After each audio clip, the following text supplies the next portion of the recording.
मोक्षमार्गस्य नेतारम् भेत्तारं कर्मभूभृताम्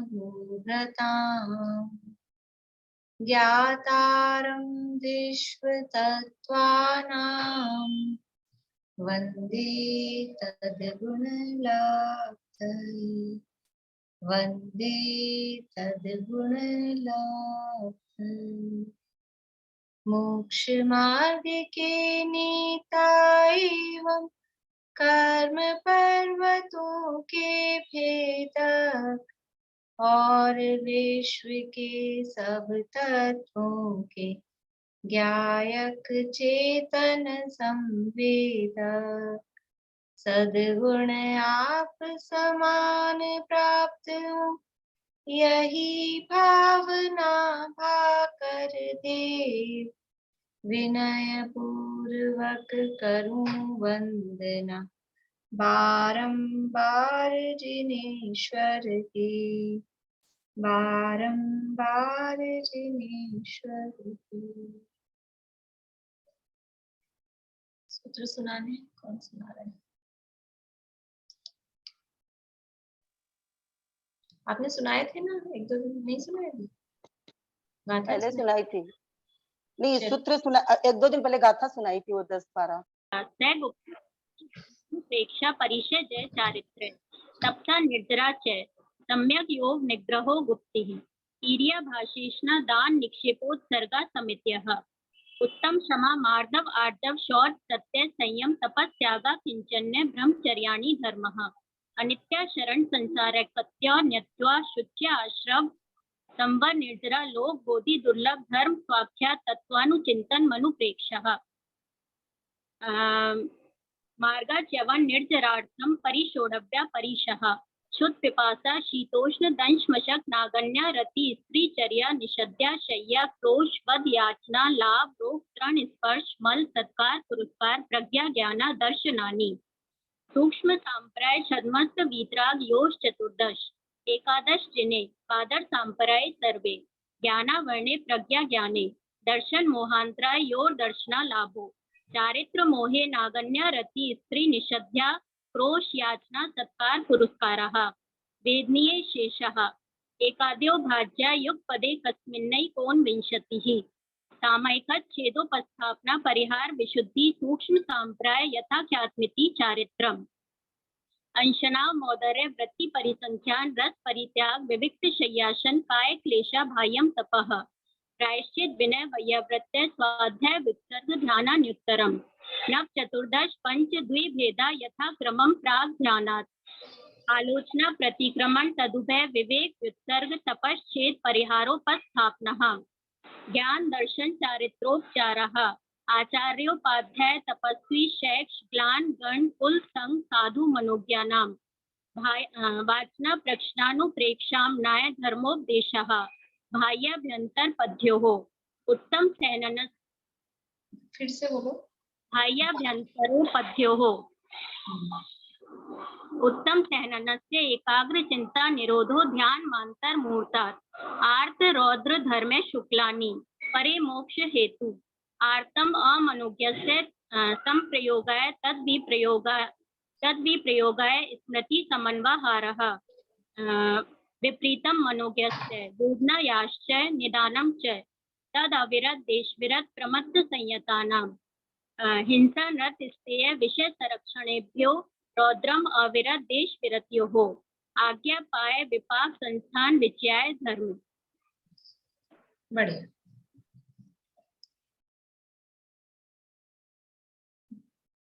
ध्यान की चर्चा अपनी चल रही है, 9वां अध्याय है और प्रकरण क्या चल रहा है 9वें अध्याय में? निर्जरा का। और निर्जरा का कारण किसको कहा? तप को। तपसा निर्जरा च। और कौन सा तप है जो डायरेक्टली निर्जरा का कारण है? यानी निर्जरा के कारणों में तप कहा, फिर तप है 12 प्रकार के। यद्यपि 12 ही प्रकार के तप हैं, वो कम ज्यादा रूप में निर्जरा के कारण तो हैं, या कहें आगे पीछे रूप में, परंपरा से या साक्षात।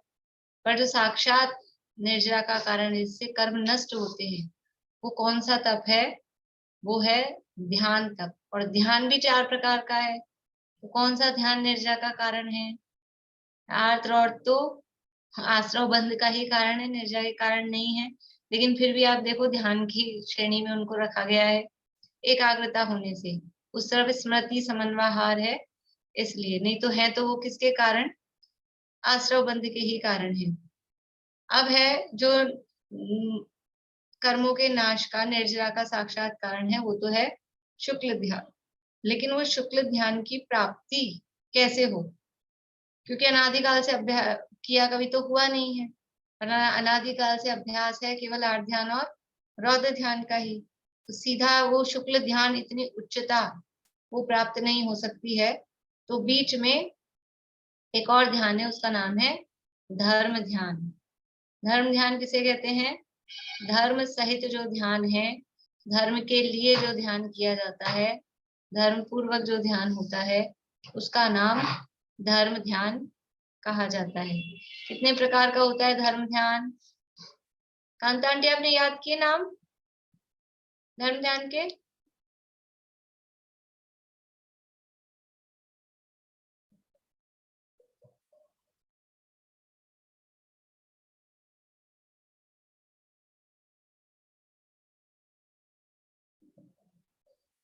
चालू करिए आवाज।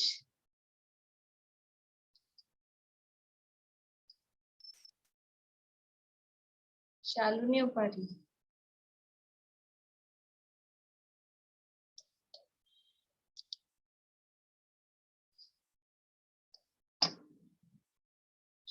शकुंतला देवी जी आप बोलेंगे धर्म ध्यान के भेद? आज्ञा पाय विपाक आज्ञा पाय विपाक संचयन संस्थान संस्थान संस्थान। आज्ञा विचय, अपाय विचय, विपाक विचय और संस्थान विचय, ये 4 प्रकार के धर्म ध्यान की चर्चा अपन ने कल की थी। जिनेंद्र भगवान की आज्ञा को श्रद्धा पूर्वक स्वीकार करना, विवेक पूर्वक विचार करके फिर श्रद्धा से उसको स्वीकार करना, उसका नाम है आज्ञा विचय धर्म ध्यान। बोले कांता आंटी धर्म ध्यान के भेद? आज्ञा विचय, अपाय विचय, विपाक विचय और संस्थान विचय। बहुत बढ़िया, ये धर्म ध्यान के 4 भेद हैं। वो ये तो याद रखना आप, क्योंकि तो अपने को करना है, वो आर्त रौत तो करना नहीं है तो कोई बात नहीं। धर्म ध्यान के भेद, क्योंकि धर्म ध्यान अपने को करना है। किस प्रकार से धर्म ध्यान हो सकता है? कि भगवान की आज्ञा मानना, ये भी धर्म ध्यान है। लेकिन आज्ञा आंख बंद करके अंधविश्वास रूप में नहीं, उस पर विवेक पूर्वक विचार करते हुए श्रद्धा से उसको स्वीकार करना। यहाँ सर्वार सिद्धि में आज्ञा मानने के क्या कारण हो सकते हैं, या आज्ञा विचय धर्म ध्यान क्यों कहा गया है, वो यहाँ बताया है। देखिए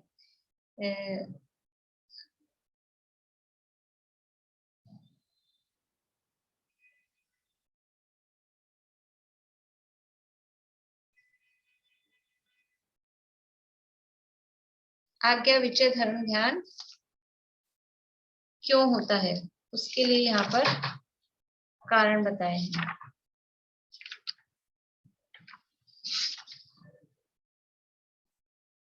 मतलब आज्ञा से हम क्यों माने, आज्ञा से श्रद्धान क्यों करें? तो पहला कारण दिया उसमें कि उपदेश देने वाले का अभाव, यानी जो विशेष ज्ञानी है, द्वादशांग श्रुत के पाठी है या केवल ज्ञानी है, उनका अभी वर्तमान में अभाव है, विशेष ज्ञानियों का अभाव है। दूसरा, स्वयं की बुद्धि मंद है। अब क्या करें, खुद का इतना दिमाग ही नहीं लगता है कि अपन इतनी परीक्षा कर सकें।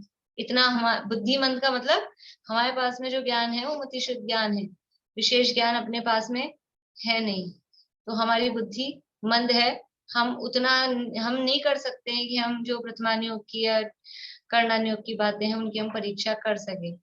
इसलिए हमारी बुद्धि मंद मंद मंद इन द सेंस, हमारी बुद्धि मंद है तो हम कुछ भी विचार नहीं कर सकते, ऐसा नहीं है। लेकिन हमारी बुद्धि मंद है का मतलब है कर्णानियोग की जो बातें हैं, लोक की रचना संबंधी जो बातें हैं या प्रथमानियोग की जो बातें हैं, उसमें अपना परीक्षा करने में अपना दिमाग लगेगा नहीं, उसमें अपन परीक्षा कर नहीं पाएंगे, इसलिए कहा बुद्धि मंद है।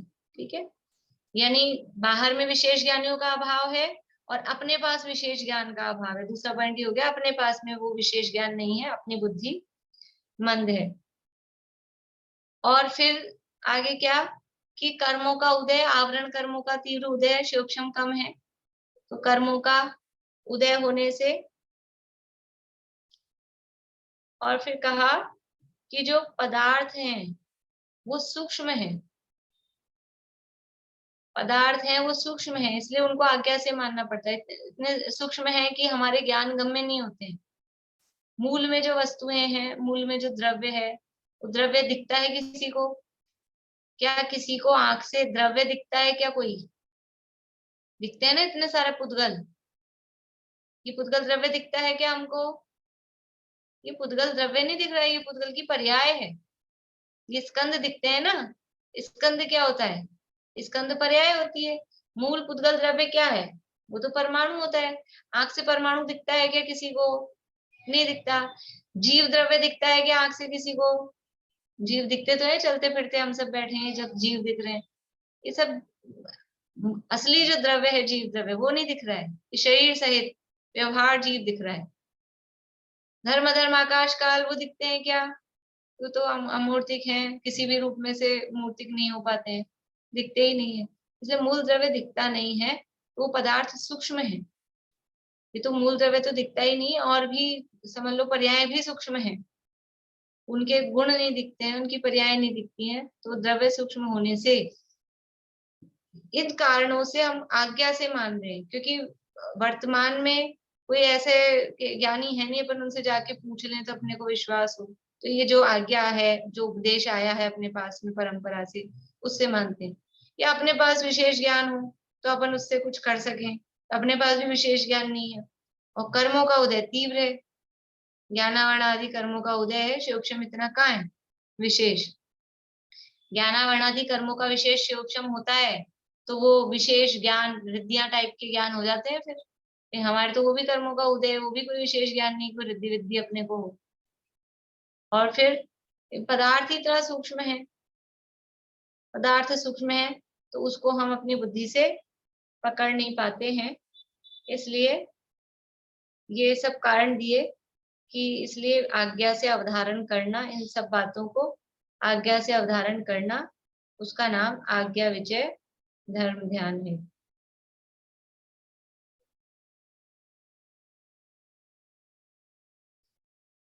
ये चर्चा अपनी सारी हो चुकी थी कल। और अब यहाँ जो प्रकरण था, आज्ञा विचय, अपाय विचय, विपाक विचय और संस्थान विचय। तो संस्थान विचय जो धर्म ध्यान है, संस्थान विचय का मतलब क्या है? लोक के आकार प्रकार का विचार करना, वो संस्थान विचय धर्म ध्यान है। अब इसी में देखो, लोक के आकार प्रकार का विचार करना, इसमें लोक किसे कहते हैं? लोक के आकार प्रकार स्वरूप का विचार करना, तो पहले ये देखें अपन, लोक किसे कहते हैं? बोली वर्षा भाभी। जहाँ छह द्रव्य पाए जाते हैं लोक कहलाते हैं। जहाँ छह द्रव्य पाए जाते हैं वो लोक कहलाता है। ठीक है, जहाँ छह द्रव्य पाए जाते हैं वह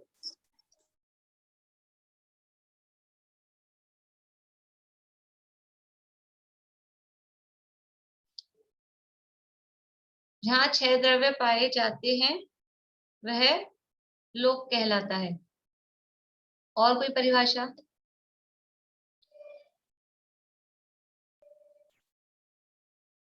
और कोई परिभाषा?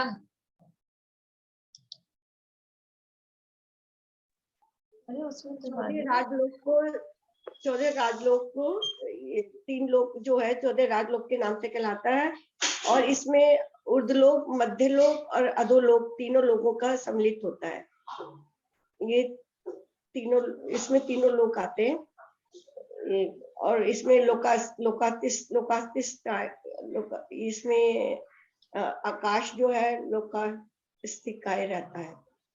ठीक है, बोलिए सेजल जी, आप क्या कह रहे हैं?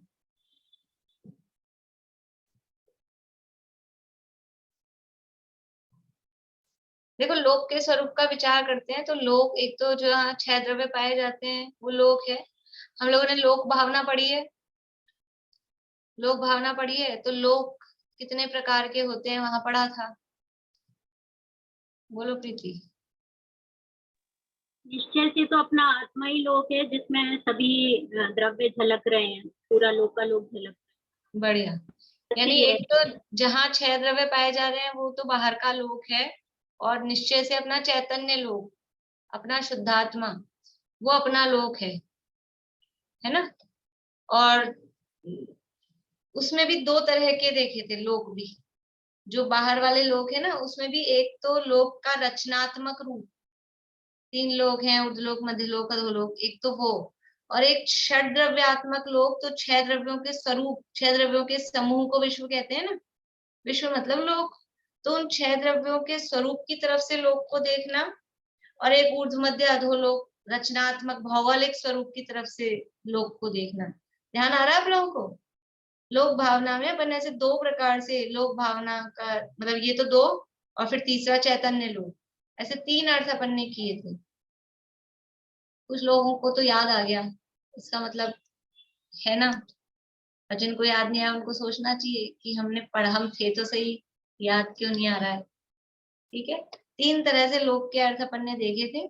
दो अर्थ तो बाहरी लोक के देखे, और तीसरा वो चैतन्य लोक। एक तो 3 लोक यानी रचनात्मक स्वरूप लोक का, ऊर्ध्वलोक, अधोलोक, मध्यलोक। दूसरा है षड द्रव्यात्मक लोक, तो वो 6 द्रव्यों का स्वरूप, वो लोक। और तीसरा है अपना चैतन्य लोक, जिसमें झलकते लोक सब है, आत्मा ही लोक है। तो यह संस्थान विषय धर्म ध्यान में लोक के आकार प्रकार का विचार करना है। ठीक है, लोक के स्वरूप का विचार करना है। तो ये 3 प्रकार के लोक है ना, 3 प्रकार के लोक के स्वरूप का विचार करना है। अपन ने जो सामान्य जनरली जो अर्थ करते हैं, तो संस्थान विषय मतलब लोक का आकार प्रकार, ऊर्ध्वलोक है, मध्यलोक है, अधोलोक है, 14 राजू तंगनव, इस तरह से वो संस्थान विषय सामान्य रूप से कहते हैं। लेकिन षड द्रव्यात्मक 6 द्रव्यों के स्वरूप का विचार करना, वो भी संस्थान विषय में गर्भित हो जाएगा, उस रूप में भी लोक है। और फिर जीव के जो चैतन्य लोक है, अपने जीव के चैतन्य स्वरूप का, जीव का क्या आकार प्रकार है, जीव का क्या आकार है, जीव का कौन सा आकार है, बोलिए बेला भाभी।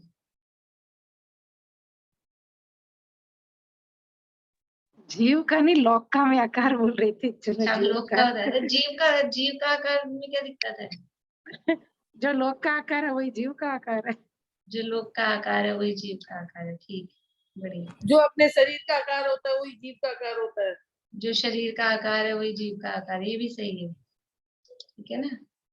अणुगुरु देह पमाणु उपसंहार सपदोच्छेदा असमोदो व्यवहारा निश्चय नैदो असंख्य देशवा। छोटा बड़ा जो शरीर मिला वो आकार है या लोक का आकार है, और भी कुछ कह सकते हैं जीव का आकार। बोलो समीक्षा। ज्ञानाकार है। बहुत बढ़िया।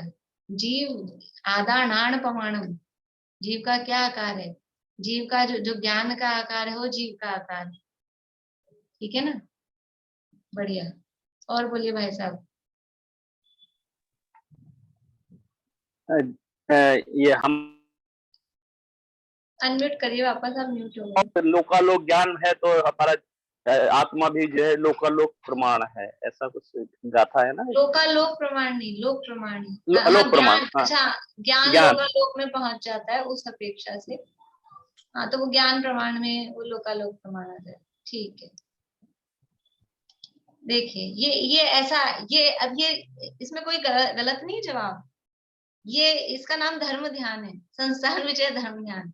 हम जीव के आकार का विचार कर रहे हैं कि जीव शरीर प्रमाण है, कि लोक प्रमाण है, कि ज्ञान प्रमाण है, कि लोकालोक प्रमाण है, या एक और विचार अपन कर सकते हैं किंचित न्यून पुरुषाकार अंतिम शरीर से किंचित न्यून, एंड में तो वही रहने वाला है ना, बाकी सारी अनंत काल तक वो आकार रहने वाला आत्मा के प्रदेशों का, उस रूप में विचार कर सकते हैं। तो इस तरह से ये विचार करना, मूल में तो संख्यात प्रदेशी जो स्वरूप है वो आकार है उसका, लेकिन इस तरह से क्योंकि विचार करना है, उसका चिंतन करना है। तो जिस अपेक्षा से हम चिंतन कर रहे हैं, ये संस्थान विषय है। लोक के स्वरूप का तो कभी रचनात्मक रूप से विचार कर रहे हैं, 14 राजू का है, फिर 1 राजू का मध्य लोक है, 7 राजू का ऊर्ध्व लोक है, 7 राजू का अधो लोक है, इस रूप में विचार कर रहे हैं, वो भी संस्थान विषय धर्म ध्यान है। और 6 द्रव्यात्मक रूप से विचार कर रहे हैं, वो भी संस्थान विषय धर्म ध्यान के अंतर्गत आएगा। इस तरह से ये संस्थान विषय नाम का धर्म ध्यान यहाँ कहा है। अब क्या है कि 4 प्रकार के और धर्म ध्यान के भेद मिलते हैं, तो अलग अलग ग्रंथों में अलग अलग रूप से उनको लिया है। ज्यादातर संस्थान विषय धर्म ध्यान के 4 भेद, संस्थान विषय धर्म ध्यान और फिर संस्थान विषय धर्म ध्यान के 4 भेद, पिंडस्थ, पदस्थ, रूपस्थ, रूपातीत, ऐसा कहा जाता है। कहीं कहीं ऐसा मिलेगा कि धर्म ध्यान के ये 4 भेद अलग हैं, आज्ञा, अपाय, विपाक, संस्थान, और पिंडस्थ, पदस्थ, रूपस्थ, रूपातीत वो अलग हैं। ऐसे दो टाइप से 4 भेद है, ऐसा भी मिलेगा। और अभी संयम प्रकाश जी ग्रंथ में अपाय विचय धर्म ध्यान में दूसरे नंबर वाले के ये 4 भेद करें, पिंडस्थ, पदस्थ, रूपस्थ, रूपातीत। तो जो भी हो, ये धर्म ध्यान का टाइप है, किसी का भी भेद हो, चाहे संस्थान विषय के भेद के रूप में कहो, चाहे अलग से कहो, जिसमें भी कहो, धर्म ध्यान का ये टाइप है। 4 प्रकार के धर्म ध्यानों की चर्चा, यानी अलग से दूसरे टाइप से 4 प्रकार के धर्म ध्यानों के नाम मिलते हैं। क्या क्या नाम मिलते हैं? पिंडस्थ, पदस्थ, रूपस्थ और रूपातीत। पिंडस्थ, पदस्थ, रूपस्थ, ये रत्न शाखाचार्य में मिलेंगे, देख लीजिए नाम, आप लोगों को लिखने में अगर दिक्कत हो रही हो स्क्रीन पे देख लीजिए। पिंडस्थ, अब इसके साथ धारणा आ गई है, यहाँ पर देखिए लाइन में, ये जो लाइन में है, धर्म ध्यान के अन्य प्रकार 4 भेद, पिंडस्थ, पदस्थ, रूपस्थ और रूपातीत, ये 4 प्रकार के ध्यान और कहे हैं, पिंडस्थ, पदस्थ, रूपस्थ और रूपातीत। पिंडस्थ का मतलब क्या है? पिंड कहते हैं ये शरीर को, लिख लिया ना सबने नाम? पिंड मतलब है ये शरीर।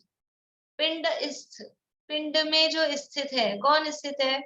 पिंड, शरीर में स्थित अपनी शुद्धात्मा का। देखो ये जो 4 ध्यान है, पहले से ये समझ लें, पिंडस्थ, पदस्थ, रूपस्थ और रूपातीत, ये 4 ध्यान के 2 टाइप से अर्थ चलेंगे। 4 ध्यान के 2 टाइप से अर्थ, 2 टाइप से अर्थ कैसे? एक अर्थ तो चलेगा अपनी शुद्धात्मा के ध्यान रूप, और एक अर्थ उसका होगा भगवान के, अरहंत सिद्ध भगवान के ध्यान रूप, ठीक है, पंच परमेष्ठी के ध्यान रूप, चारों ही का अर्थ, पिंडस्थ, पदस्थ, रूपस्थ और रूपातीत, इन 4 का।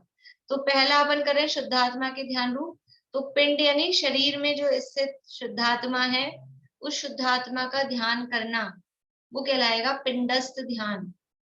पिंड यानी शरीर, और शरीर में जो स्थित है ऐसे अपनी शुद्धात्मा का ध्यान करना, उसका नाम है पिंडस्थ ध्यान। और पंचपरमेष्ठी के ध्यान रूप में, अनंत भगवान के ध्यान रूप में कैसे लेंगे उसको, कि जो शरीर में विराजमान परमात्मा है, पिंडस्थ, शरीर में कौन से भगवान रहते हैं? कौन से भगवान है जो शरीर सहित हैं? शरीर सहित परमात्मा कौन से होते हैं? आभा जी। अरिहंत भगवान। अरिहंत भगवान, वो शरीर सहित है, तो वो शरीर रूपी पिंड में स्थित, तो शरीर रूपी पिंड में स्थित ऐसे अरहंत भगवान का ध्यान करना, वो पिंडस्थ ध्यान, ठीक है।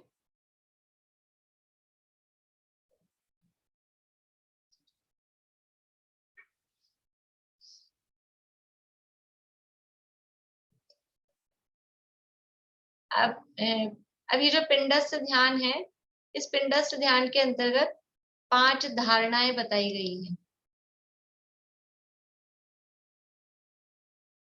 ये 5 धारणाएं यहाँ कही गई हैं। पार्थिवी धारणा, आग्नेयी धारणा, स्क्रीन पे देख लीजिए नाम, पार्थिवी धारणा, आग्नेयी धारणा या अग्नि धारणा भी लिख सकते हैं सरल शब्दों में, और पार्थिवी धारणा को पृथ्वी धारणा भी सरल शब्दों में लिख सकते हैं। पृथ्वी धारणा, अग्नि धारणा, पवन धारणा, पवन यानी वायु,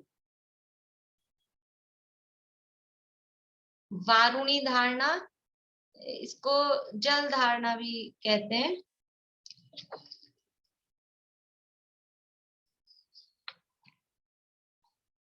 और तत्व रूपवती धारणा।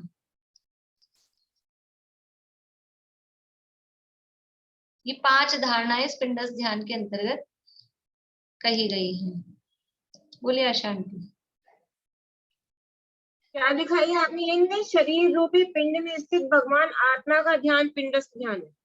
हाँ, ये तो शुद्धात्मा परक, मतलब ये, और शरीर रूपी पिंड में स्थित परमोदारिक देह में स्थित अनंत भगवान का ध्यान करना, वो भी पिंडस्थ ध्यान है, लेकिन मतलब 2 तरह से इसके अर्थ चल रहे हैं, एक अनंत भगवान के ध्यान रूप, एक शुद्धात्मा के ध्यान रूप। ठीक है ना, कहीं ये अर्थ किया जाता है, कहीं वो अर्थ, दोनों तरह से अर्थ उसके किए जाते हैं।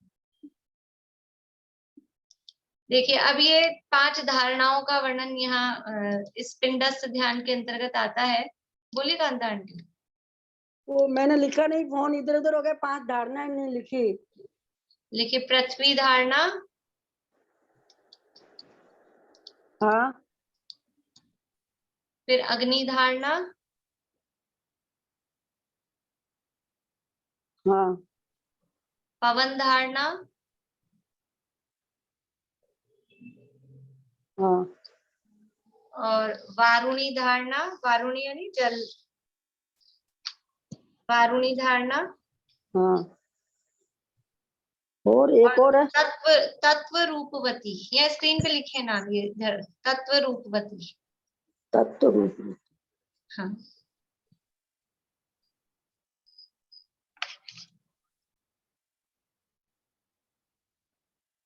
ठीक है। ठीक है। ये आप लोग रत्नखंड शापकाचार हो, संयम प्रकाश हो, और भी कुछ जहाँ ग्रंथों में ध्यान के प्रकरण है, वहीं प्रकरण मिलता है। पहले अपन इसको समझ लेते हैं, फिर वहां से पढ़ भी लेंगे रत्नखंड शापकाचार में से, कि ये पृथ्वी धारणा में क्या होता है, कैसा विचार करना है। देखो ये ध्यान में क्या है, एकाग्रता, और ये एकाग्रता के लिए ये बातें कही गई हैं। इसको पढ़ने, सुनने, समझने से पहले हम सावधानी, क्या बोलते हैं, वो एक लाल बत्ती होती है ना, मतलब पहले आपको सावधान किया जा रहा है कि ये सारी बातें बताई जा रही है, लेकिन ये सब बातें किसके लिए बताई जा रही है, कि आप अपना उपयोग इधर उधर भागता है। ये हमारी सबकी समस्या रहती है कि हम जाप देने बैठे हैं, ध्यान करने बैठे हैं, तो पता ही नहीं क्या क्या उपयोग में चलता है। तो उधर उधर उपयोग नहीं जाए, हमारा उपयोग इधर कहीं शुभ भाव में एकाग्र रहे, उसके लिए थोड़ा उपाय बताए गए हैं। लेकिन कहीं ऐसा नहीं हो जाए कि उन्हीं को करने में, उसी विचार में अपन रह जाएं, और असली जो शुद्धात्मा का स्वरूप का चिंतन करना था वो हो ही नहीं पाए। जैसे कि पूजन में ये अष्ट द्रव्य हैं, ये अष्ट द्रव्य क्या होते हैं? अष्ट द्रव्यों के बिना पूजन हो सकती है कि नहीं हो सकती है? हो सकती है, कोई जरूरी नहीं है, लेकिन वो अष्ट द्रव्य हैं, वो आलम्बन बताए गए हैं कि ये द्रव्य रहते हैं तो व्यक्ति चंचल नहीं होता है, भाई ये चढ़ाना है, ये चढ़ाना है, यही उसका उपयोग केंद्रित रहता है। वरना तो क्या है, द्रव्य चढ़ाना नहीं है, कभी इसको देख रहा है, कभी उसको देख रहा है, कभी उठ के ही चला जाता है, और एक वो द्रव्य लेके बैठता है तो अब बंध जाता है कि अब उठ के नहीं जा सकते हैं बीच में, ऐसा। तो एक आलम्बन दिया है द्रव्य चढ़ाना। वैसे ही ये एक अपने मन के, अपने उपयोग के आलम्बन के लिए ये धारणाएं बताई गई है कि हम किस तरह का विचार करें, और वो उस विचार के साथ में जीव तन्मय हो जाता है, तो वैसा ही फील करने लगता है, तो वो उसके निकट पहुंच सकता है। तो अभी अपन इसकी चर्चा कर रहे हैं। कुछ लोगों को पता ही नहीं होगा, मतलब कुछ लोगों को तो पता है क्या है ये धारणा है, कुछ को नहीं पता होगा, तो पहले इसकी चर्चा करते हैं, फिर वापस अपन वो सावधानी वाली बात फिर से करेंगे। ठीक है, तो पृथ्वी धारणा में क्या विचार करना है, क्या विचार किया जाता है कि मध्य लोक के जितना बड़ा एक समुद्र है, मध्य लोक कितना बड़ा है, पृथ्वी धारणा है, पूरी पृथ्वी को कवर कर रहे हैं, यानी पूरे मध्य लोक को। मध्य लोक कितना बड़ा है सुमन जी? मध्य लोक कितना बड़ा है? 1,00,000 योजन। 1,00,000 योजन। गलत जवाब। जम्बू द्वीप है वो तो। हाँ, कुछ लोग 1 उंगली दिखा रहे हैं, लेकिन अब वो 1,00,000 योजन की थी या एक क्या है वो? बोलिए चमेली आंटी। एक राजू। एक राजू। एक राजू नहीं अकेला, एक राजू बाय एक राजू। एक राजू। हाँ, एक राजू स्क्वायर है, एक राजू बाय एक राजू, ऐसा है। इतना बड़ा मध्य लोक है ना, एक राजू लंबा एक राजू चौड़ा, ये पूरा मध्य लोक है। ऐसा वर्गाकार समझ लो। अब उस एक राजू बाय एक राजू जितना तो पूरा बनाना है, मतलब अपने माइंड में जैसे बैठे ध्यान के लिए, तो ऐसे विचार करो। इतना बड़ा तो कोई समुद्र है, और इतने बड़े समुद्र में क्या होगा? फूल वूल कमल वमल तो खिलाएंगे अपन समुद्रों में। तो समुद्र में एक कमल है, वो कमल कितना बड़ा है? जम्बू द्वीप प्रमाण उसमें एक कमल है। जम्बू द्वीप कितना बड़ा है? रेखा जी दिल्ली, जम्बू द्वीप कितना बड़ा है? मेरू पर्वत तो 1,00,000। जम्बू द्वीप पूछ रही हूँ, मेरू पर्वत कहाँ पूछ रही हूँ? 10 लाख 10 लाख।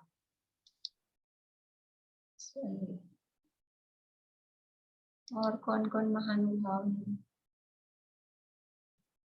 देखा, बोलिए सुलोचना जी। 1,00,000 योजन का। 1,00,000 योजन का, ठीक है। एक राजू बड़ा है कि 1,00,000 योजन? एक राजू में असंख्यात योजन है, 1,00,000 योजन तो बहुत छोटा है। तो वो समुद्र है एक राजू बाय एक राजू का, इतना बड़ा समुद्र, उसमें 1,00,000 योजन का जम्बूद्वीप जितना कमल, और उस कमल के बीच में जो कर्णिका होती है, बीच में होता है ना कर्णिका, वो कर्णिका है क्या? सुमेरु पर्वत। सुमेरु पर्वत है उसकी कर्णिका। पूरा मध्य लोक समुद्र है। अभी देखो, अभी आप लोगों को मजा नहीं आ रहा अभी मजा आएगा। वो इतना बड़ा समुद्र, उस समुद्र में इतना कमल, इतना बड़ा, और उस कमल की कर्णिका है 1,00,000 योजन की, वो सुमेरु पर्वत। और उस कर्णिका के ऊपर एक बहुत बड़ा स्फटिक मणि का, रत्नों का सिंहासन है, और उस सिंहासन पर कोई विराजमान है। कौन विराजमान है? कौन विराजमान है? मैं, सबको बोलना है मैं मतलब मैं नहीं, मैं मतलब सब मैं, ठीक है ना? सब अपने अपने, सबका अपना अपना है। देखो, दुनिया में तो एक ही मध्य लोक है, और यहाँ अपना सबका बनाना है अपने को, सबको बन रहा है कि नहीं बन रहा है आप लोगों के दिमाग में? इतना बड़ा समुद्र। अभी अपन आंख खोल के बना रहे हैं, फिर बाद में आप ध्यान में बैठना तो आंख बंद करके बनाना, ठीक है? अभी आंख बंद कर लोगे तो फिर आप लोग तो कर भी लोगे ठीक है। इतना बड़ा समुद्र है, उसमें इतना बड़ा कमल है, और उस कमल की कर्णिका क्या है? सुमेरु पर्वत।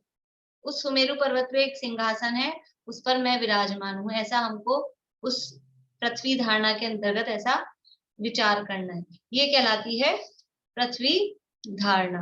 देखिए, यहाँ से पढ़ते हैं रत्नकरण शावकाचार में, ये भावना अधिकार है, उसमें धर्म भावना के अंतर्गत 406 नंबर पेज है। आप लोगों के पास ग्रंथ हो तो अभी भी देख सकते हैं, बाद में भी देख सकते हैं। स्क्रीन यहाँ शेयर में कर रही हूँ। पार्थिवी धारणा, पार्थिवी शब्द दिया है वो पृथ्वी से बना है, पृथ्वी धारणा सरल लगता है इसलिए अपन ने पृथ्वी धारणा लिखा है। पृथ्वी संबंधी पार्थिवी धारणा का स्वरूप वर्णन करते हैं। इस मध्य लोक एक राजू के विस्तार वाला क्षीर समुद्र का विचार करना।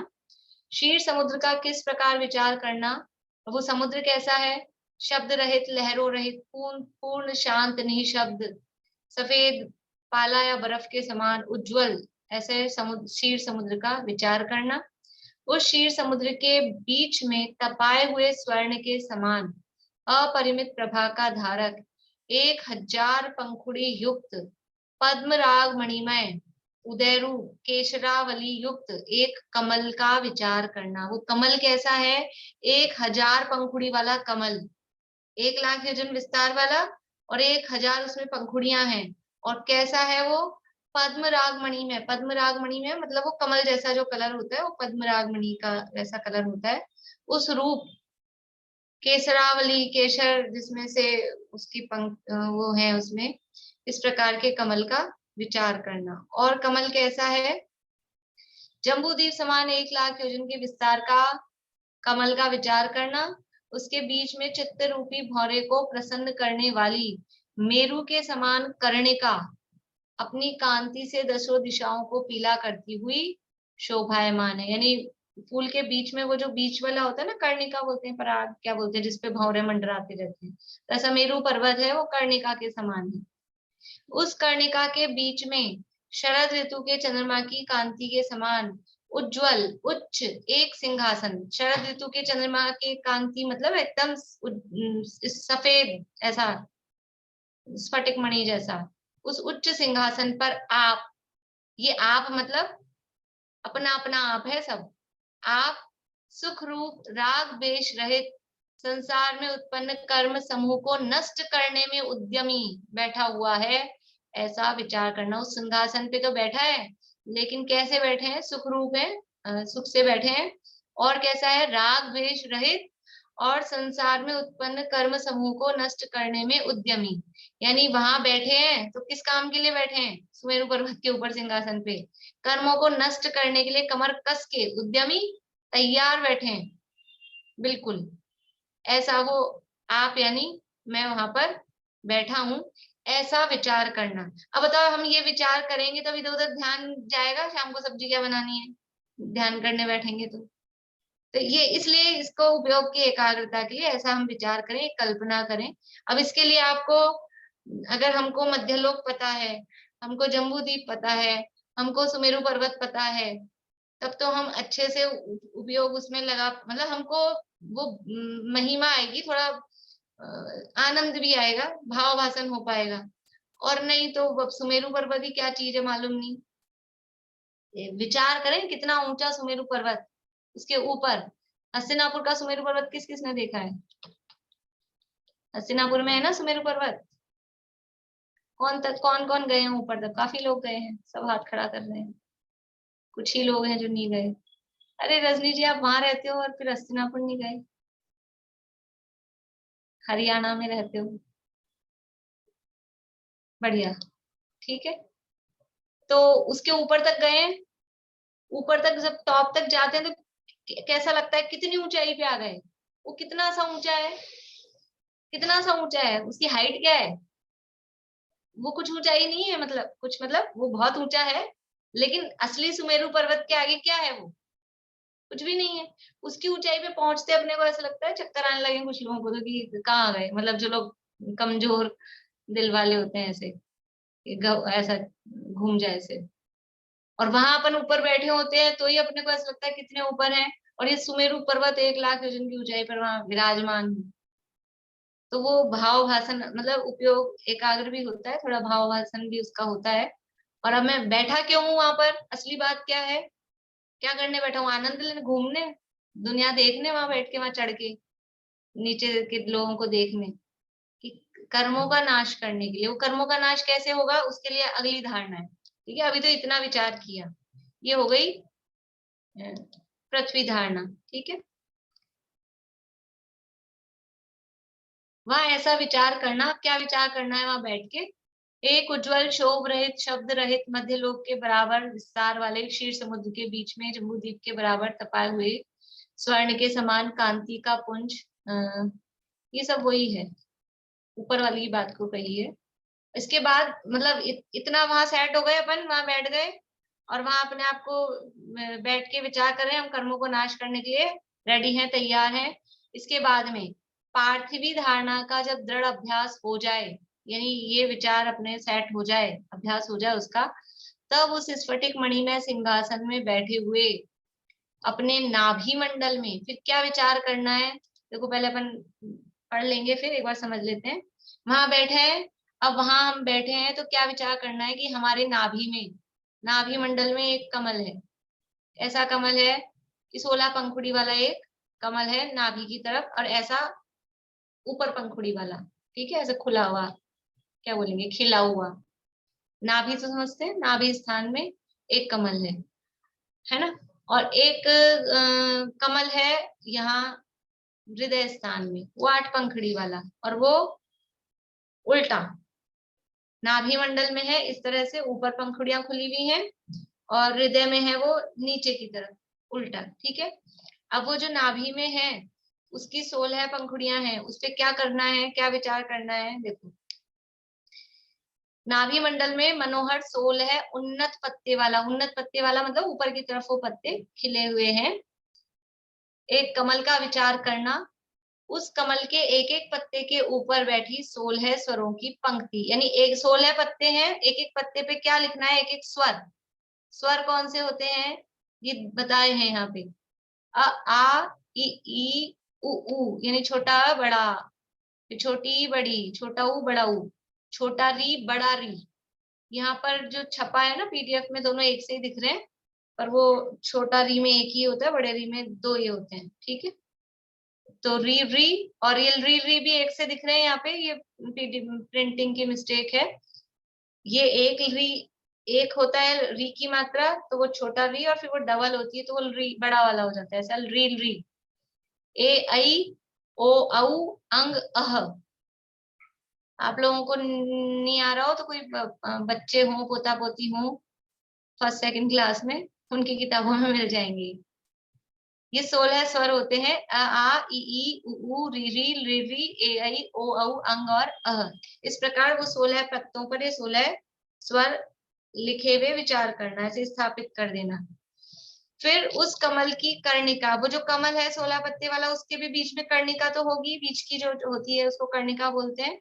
उस कर्णिका में बैठा एक शून्य अक्षर रेफ बिंदु अर्धचंद्राकार कलायुक्त बिंदु में से कोटि कांति युक्त दशो दिशाओं को व्याप्त करता हुआ है, ऐसे मंत्र का विचार करना। यानी उस जो कर्णिका है, उस कर्णिका में एक रेफ, जो आप लोगों ने वो सुनी थी संस्कृत वाली सिद्ध पूजन की का अर्थ, उसका जो स्थापना का छंद था, ऊर्ध्व सुरेफ, सिद्ध चक्र विधान की भी स्थापना में सब में आता है।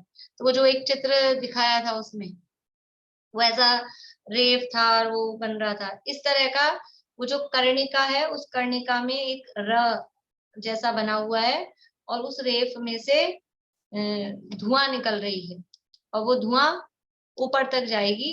अभी ऐसा उसमें देखना, तो वो रेफ है और वो अर्धचंद्राकार कलायुक्त है, उसमें अर्धचंद्र भी बना हुआ है और बिंदी है ऊपर, बिंदु में से कोटि कांति युक्त दशो दिशाओं को व्याप्त करता हुआ, मतलब उसकी जो कर्णिका है उसमें कुछ बीजाक्षर है, ये रेफ वगैरह जो है ये बीजाक्षर रूप है। ऐसे मंत्र का विचार करना। फिर उस मंत्र के रेफ से मंद मंद निकलता हुआ धूम विचार करना। आप लोगों के पास जो लोग सामायिक वगैरह कुछ करते होंगे, पुरानी कोई बुक्स होंगी, उसमें अगर ये धारणाओं का वर्णन होगा तो कुछ चित्र भी हो सकता है किन्हीं के पास हो, इसका चित्र भी बना हुआ रहता है, लेकिन अभी यहाँ पीडीएफ में मुझे मिला नहीं वो चित्र। उस कमल की कर्णिका में ये तो हो गया, ऐसे मंत्र का विचार करना। फिर उस मंत्र के रेफ से मंद मंद निकलता हुआ धूम विचार करना, यानी ये जो बीच में जो कर्णिका है उसमें ये मंत्र है रेफ, और फिर उसमें से धुआं निकल रहा है, और धुआं के साथ साथ अग्नि के स्फुलिंग मतलब ऐसे चिंगारियां भी निकल रही हैं। और फिर उस महामंत्र के ध्यान से उत्पन्न अग्नि की ज्वाला का समूह ऊंचा उठता हुआ, और अपने हृदय स्थान में कौन सा था, एक 8 पंखुड़ी वाला, उस 8 पंखुड़ी वाले जो कमल है, देखो यहाँ तो था नाभि स्थान में 16 पंखुड़ी वाला कमल विचार करना, और उस पे 16 स्वर लिख देना। अभी थोड़ा सा ऐसा लगा होगा आप लोगों को कॉम्प्लिकेटेड, ज्यादा कुछ नहीं है उसमें। 16 पंखुड़ी वाला कमल एक नीचे नाभि स्थान में है, और उसमें 16 स्वर लिखे हैं। बीच में जो कर्णिका है उसमें एक कोई मंत्र है ना, उस मंत्र में से धुआं निकल रहा है, और ऊपर एक हृदय स्थान में ये तो ऐसे था और वो ऊपर वाला ऐसे, तो ऊपर हृदय स्थान में 8 पंखुड़ी वाला कमल है, और उसमें एक एक पंखुड़ी पे क्या क्या लिखना है, ज्ञानावरण, दर्शनावरण, वेदनीय, मोहनीय, आयु, नाम, गोत्र, अंतराय, 8 कर्मों के नाम वो 8 पंखुड़ी पे, यानी ये 8 कर्म है, ये सब प्रतीक रूप में ये 8 कर्म है। और ये जो नीचे है ये कोई बीजाक्षर मतलब समझ लीजिए मंत्र है। तो वो मंत्र में से धुआं निकला बीच में से, धुआं निकला और अग्नि और साथ में निकल रही है। तो वो अग्नि जो निकली और वो अग्नि फिर बढ़ती गई और बढ़ती बढ़ती क्या हुआ, ये जो ऊपर वाला कमल था उसको जलाने लगी। यानी क्या जल रहा है, कर्म जल रहे हैं। ठीक है, तो ये कर्मों को जलाने लगी, फिर ये कर्म जल रहे हैं और फिर बाद में क्या हो रहा है, धीरे धीरे शरीर को भी जला दिया उसने, शरीर को भी जलाने लगी। तो कर्म भी जल गए और शरीर भी जल के भस्म हो गया। फिर कौन बच गया, कि मैं शुद्धात्मा बच गया। ऐसा ये इस कौन सी धारणा है, ये अग्नि धारणा। देखो पहले तो पृथ्वी धारणा थी, हमने पृथ्वी यानी मध्य लोक के बारे में विचार किया ऐसा। फिर अब अग्नि के बारे में, ये अग्नि से क्या काम हो रहा है कि कर्म जल रहे हैं और ये 9 कर्म भी जल गया है, ऐसा ये विचार किया। इसका नाम है अग्नि धारणा। धारणा का मतलब है उसके बारे में विचार कर रहे हैं। ठीक है, अभी देखो फिर पढ़ के बता देती हूँ। उसके बाद महामंत्र के ध्यान से उत्पन्न अग्नि की ज्वाला का समूह ऊंचा उठता हुआ जानकर अपने हृदय स्थान में बैठा अधोमुख 8 कर्म में 8 पंखुड़ी के कमल को जला दे। उसके बाद बाहर आकर त्रिकोण अग्निमंडल अग्नि के बीजाक्षर रकार सहित स्वस्तिक चिन्ह सहित ज्वाला के समूह से अग्नि से शरीर को जला दे। उसके बाद निर्धूम अग्नि स्वर्ण समान प्रभा की धारक धगधगाती हुई, भीतर तो मंत्र की अग्नि से कर्मों को जला दिया तथा बाहर शरीर को अग्नि में करके जला दिया। अब जलाने योग्य कुछ रहा ही नहीं। तब अग्नि धीरे धीरे स्वयं शांत होकर शीतल हो जाती है। यानी कर्म जल गए और शरीर जल गया, अब ईंधन खत्म हो गया और कुछ जलाने योग्य है नहीं, तो अग्नि अपने आप ही फिर धीरे धीरे शांत हो जाती है। इस तरह से ये अग्नि धारणा इसमें कही है।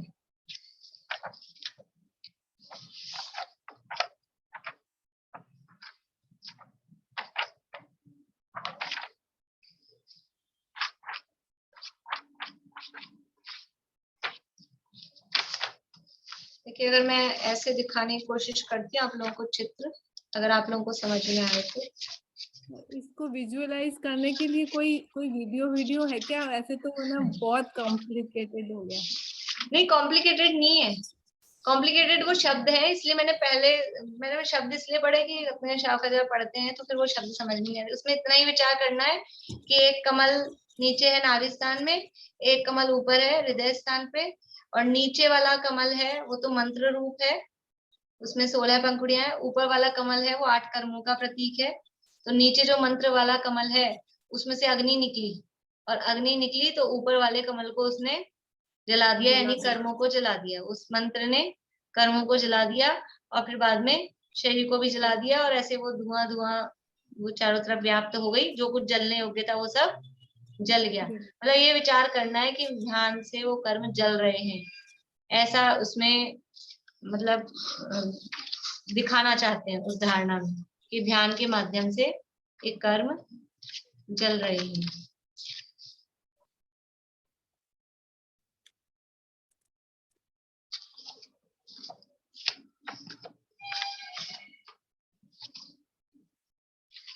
देखिए ये चित्र है इसका,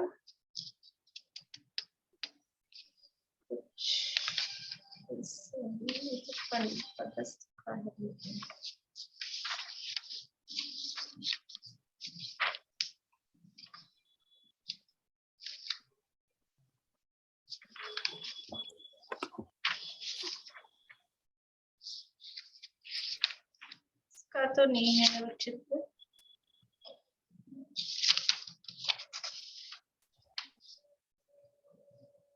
इस तरह का दिख रहा है, हम लोगों को समझ में आ रहा है ये वाला चित्र।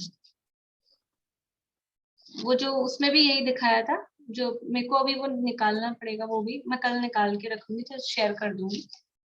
वो जो अपन ने सिद्ध पूजन पढ़ी थी ना, मतलब वो एक र जैसा बनता है, फिर उसके चारों तरफ ऐसे जो आप लोग कभी आप दर्शन, मैंने उस दिन भी कहा था, दर्शन करते समय मंदिरों में जो यंत्र होते हैं उनको ध्यान से देखना चाहिए, गौर से। उनमें कुछ ना कुछ इस तरह की चीजें होती है। अब आप लोगों को समझ में आएगी, अपन ने पढ़ा है ना ध्यान से। कहीं तो पंचपरमेश्वरी के नाम लिखे होते हैं, कहीं चितारी मंगल लिखा होता है, कहीं सिद्ध चक्र विधान के रूप में वहां लिखा होता है, इस तरह के भी कुछ बने होते हैं उसमें। तो ऐसे यंत्र बनते हैं इसके, मतलब ये मंत्र है, तो इस मंत्र के माध्यम से वो कर्म नष्ट हो रहे हैं, ऐसा विचार इसमें किया जाता है। तो पृथ्वी धारणा, वर्षा भी कुछ पूछ रहे हैं? हाँ भाभी, हाँ वो हाँ बोलिए। जैसे अब वो जल गया और फिर बाहर आके जो ट्रायंगल वाला है वो वाली बात समझ नहीं आई इसके अंदर। ट्रायंगल वाली कौन सी? वो है ना त्रिकोण के अंदर, बाहर आके त्रिकोण के अंदर जो निकलती, वो वाली लाइन नहीं समझ।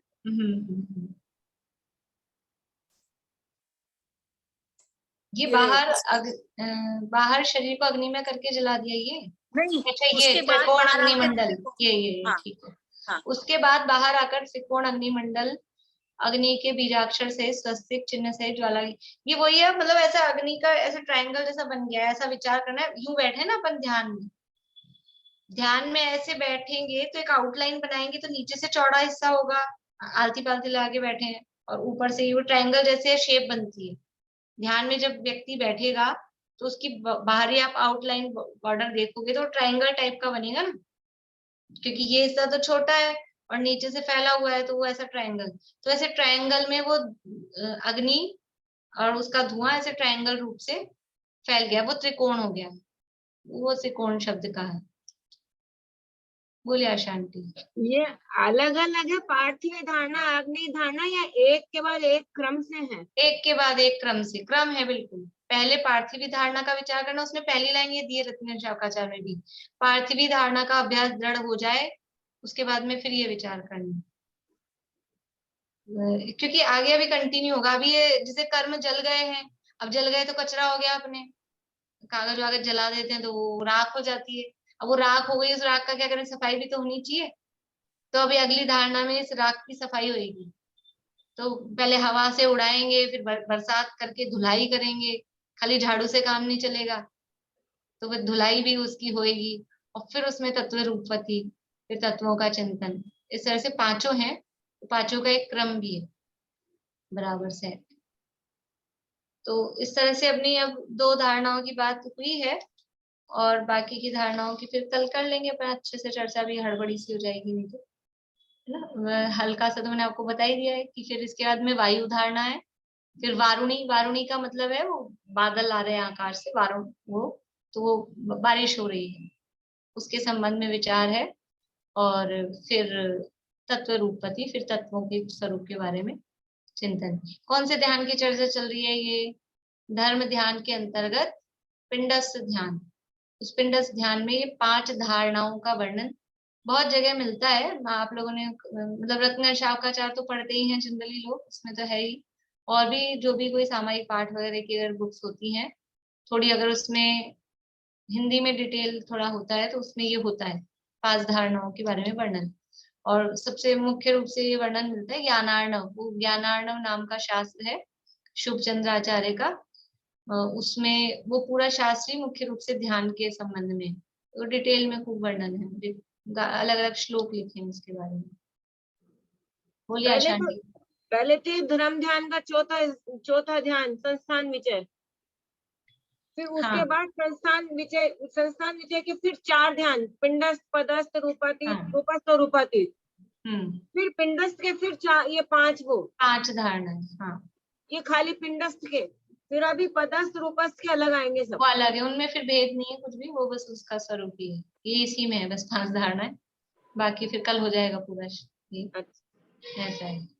ये सब क्यों है, ये हमारा अब इस माध्यम से, अभी जैसे अभी अपन समझ रहे हैं, तो ही अब अगर जो पहली बार सुन रहा है तो उसके लिए एकदम नई चीज है, तो वो एकाग्रता पूर्वक सुन रहा है ना।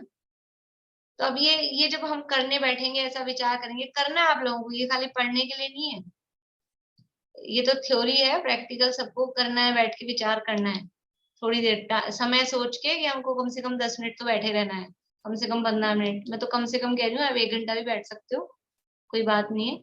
जिसको जितना ज्ञान होगा, ज्ञान मतलब जितना उस स्वरूप का समझ होगी, उतनी देर वो उसमें एकाग्रता कर सकते हैं।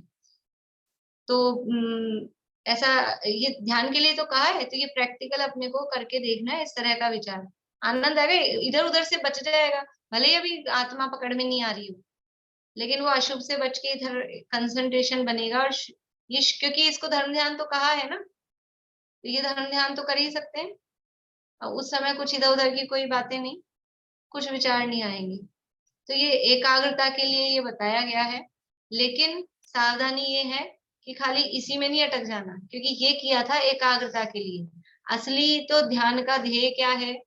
असली ध्यान का ध्येय तो शुद्ध आत्मा ही है। वहां तक पहुंचने के लिए ये सब काम किया है कि हम एकाग्रता सीख सकें, एकाग्र हो सकें। खाली ये विचार में लग जाए धुआं धुआं और कर्म और इतना बड़ा समुद्र, और फिर उसी में अटक के रह जाए, तो भी असली सिद्धि नहीं होगी। तो शुरू में तो ये विचार करने हैं, इसके माध्यम से अभी अपन स्थिर हो पाएंगे। फिर जब इसमें स्थिरता आ जाएगी तो फिर आत्मा के स्वरूप का चिंतन वगैरह फिर वो करने लगेंगे, तो आत्मा तक भी पहुंच जाएंगे। चलिए, और किसी को कुछ प्रश्न नहीं है?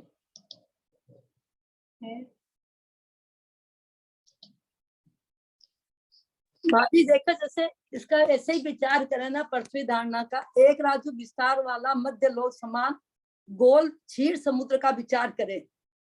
समुद्र के बीच में जम्बूद्वीप के समान 1,00,000 योजन कमल का विचार करें। उसके बीच में मेरू के समान कणिका, उस कणिका के बीच में अनंत भगवान माने सिंहासन, उस कणिका के बीच में सिंहासन, और सिंहासन पे मैं बैठा हूँ। इस तरह का सिंहासन पे मैं विराजमान हूँ, मैं विराजमान हूँ और कर्मों को नष्ट करने के लिए तैयार बैठा हूँ। विचार करे, मैंने मैं बैठा हूँ कर्मों को नष्ट करने के लिए तैयार बैठा हूँ। फिर बाद में अग्नि धारणा का वहां बैठे बैठे, वहां ये जो कमल वमल है, ये अग्नि लग रही है, कहाँ बैठा हूँ मैं? ये जो आग लगी उठी है ना अंदर से, तो मैं यहाँ कमरे में नहीं बैठा हूँ अपने घर के, या कोई मंदिर में बैठे, तो मैं तो सुमेरु पर्वत पे, वहां पांडव वन में टॉप पे समझ लो, वहां बैठा हूँ। ऐसा विचार करना।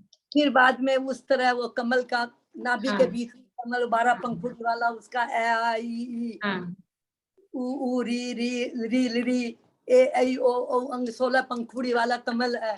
फिर उसके ऊपर हृदय में वो 8 कमल का वो कर्म है, हमारे 8 कर्म ज्ञानावर्ण उल्टा, उसको उल्टा करके 8 कर्म, और नीचे से जो धुआं निकल रही है वो हमारे 8 कर्म को जला रही है। अब इसको क्या है कि थोड़ा इधर तो अपना 1 मिनट में हो गया, इसको थोड़ा सा धीरे धीरे विचार करना है, धीरे धीरे विचार करना है, ठीक है ना?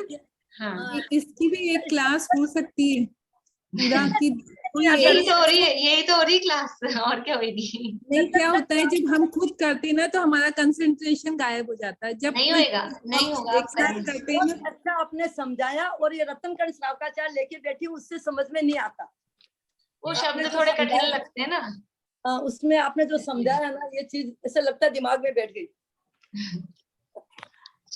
क्या शांति? जैसे जम्बूद्वीप वगैरह के वो सब बताए हैं उनमें, वैसे इसका कोई नहीं बना क्या वीडियो टाइप? किसी ने नहीं किया क्या इसका ध्यान का कोई कुछ, या बनाया कहीं?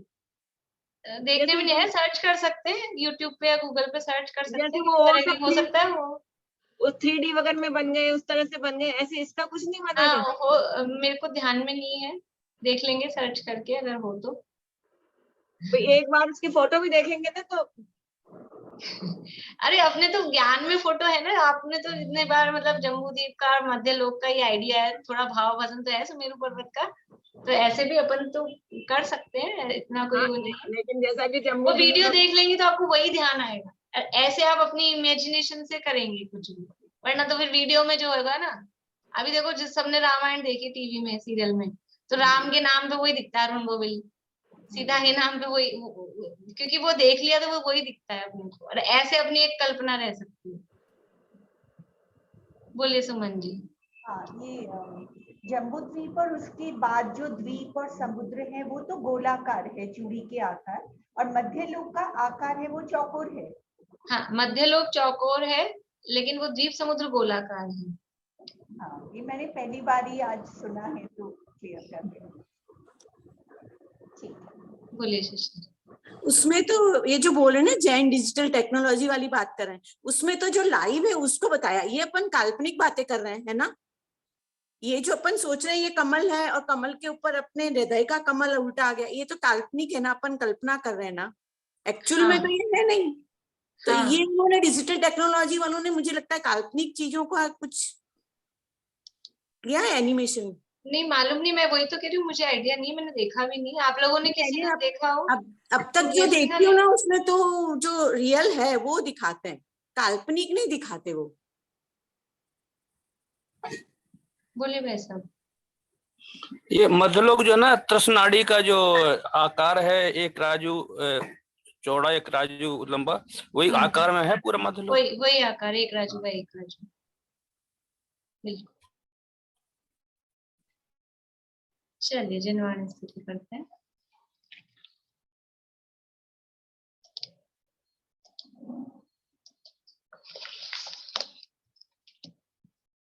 स्यात्पाद नय षट द्रव्य गुण पर्याय और प्रमाण का, जड़ कर्म चेतन बंध का, कर्म के अवसान का, कह कर स्वरूप यथार्थ जग का, जो किया उपकार है, उसके लिए जिन वाणी माँ को वंदना शत पार है, वंदना शत पार है।